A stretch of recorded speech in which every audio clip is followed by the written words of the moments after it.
A primeira questão, quais as maiores dificuldades que, na minha visão, encontro para a questão do abraço à democratização?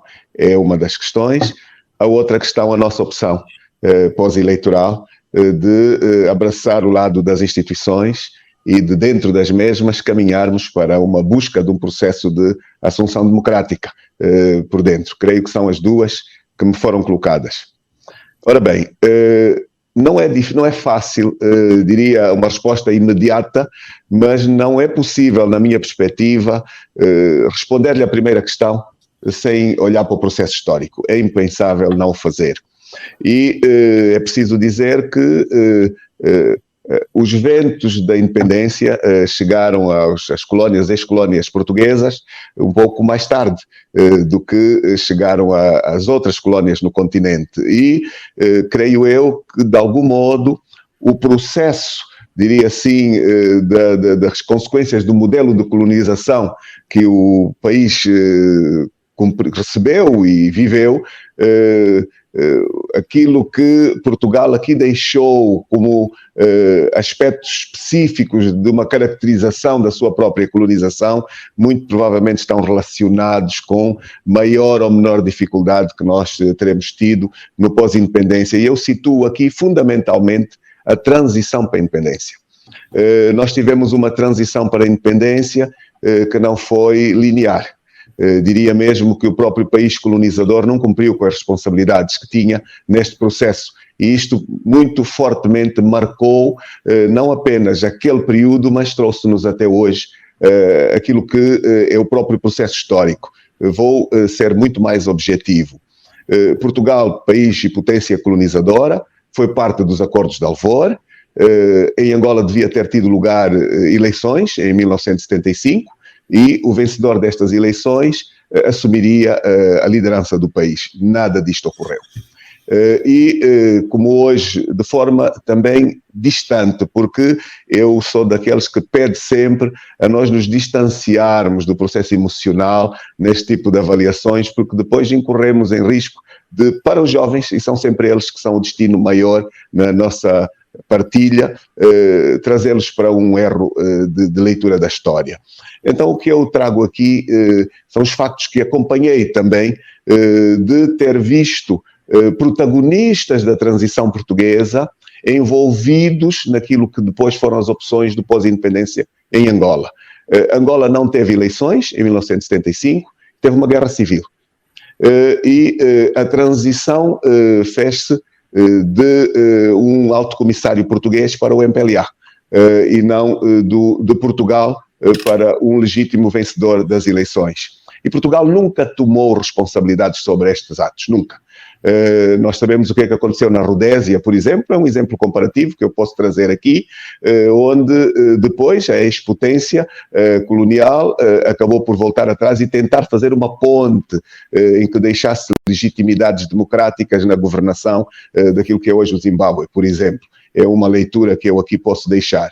E Portugal nunca foi capaz de o fazer, conhecendo nós que aquilo que se fez em Angola foi uma transição entre espaços ideológicos idênticos, político-partidários idênticos. O movimento das Forças Armadas em Portugal tinha líderes muito próximos do MPLA e acabaram também estes líderes por assumir depois, em fase matura da sua vida. Eu conheço declarações de Otelo Saraiva de Carvalho, por exemplo, um protagonista muito forte que assumiu que ele foi a Cuba pedir a intervenção dos cubanos em Angola. Portanto, isto demonstra aqui uma intervenção, uma influência da ex-potência colonizadora nos destinos daquilo que foi os caminhos pós-independência em Angola.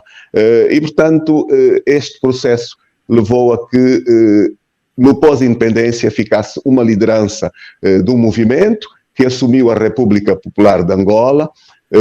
Estou aqui a chamar mais uma vez a referentes históricos numa declaração em nome do Comitê Central e não em nome de Angola, em termos de declaração de independência, lida por Agostinho Neto, e portanto ele declarou a independência em nome do Comitê Central do MPLA.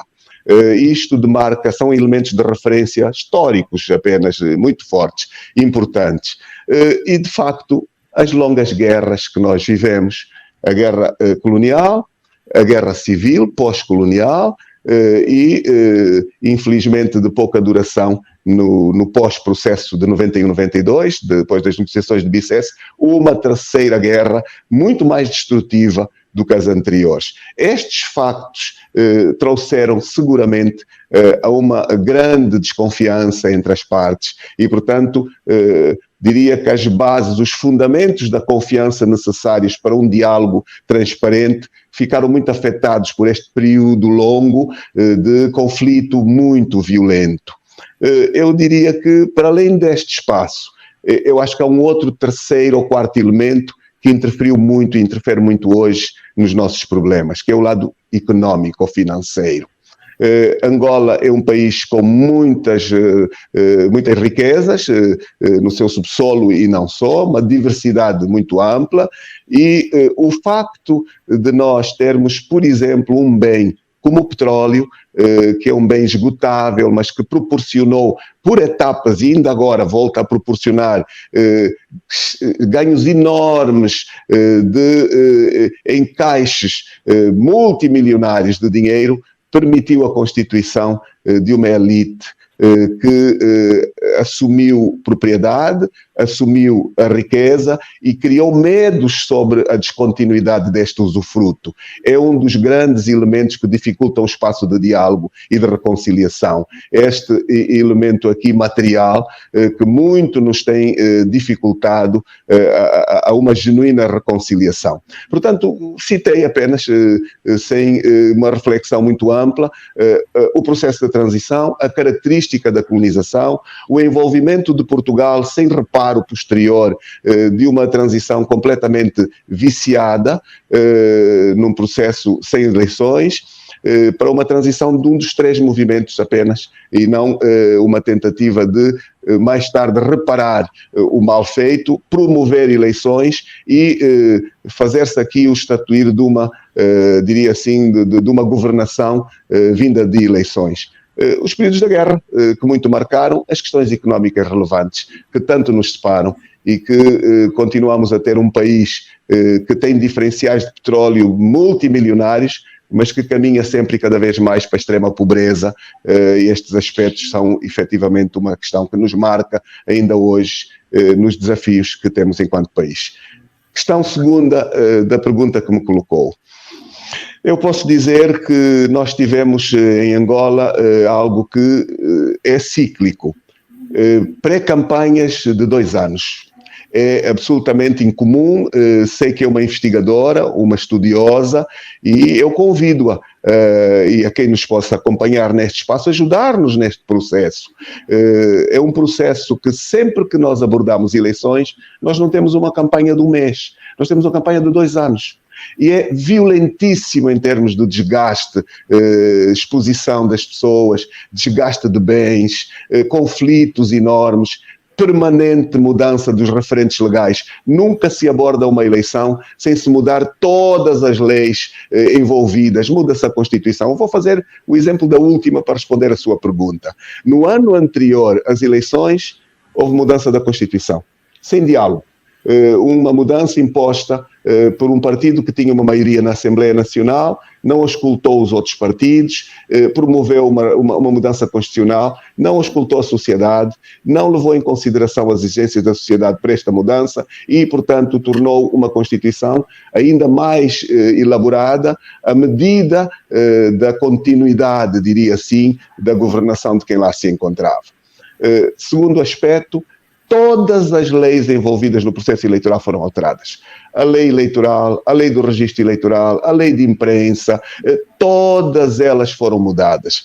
E, portanto, isto dá uma ideia do desafio complexo que temos quando abordamos sempre um processo eleitoral, onde dá a ideia que quem está no poder pensa que o poder é algo que ou é uma herança de continuidade exclusiva ou não vê a vida para além da assunção da governação. Isto dificulta-nos muito a gestão, diria assim, dos processos eleitorais que são sempre longos. Portanto, eu falei de 2 anos, foram mesmo 2 anos. Uma pré-campanha começada com muita antecipação, com imenso desgaste. A pré-campanha começou em janeiro do ano eleitoral, que foi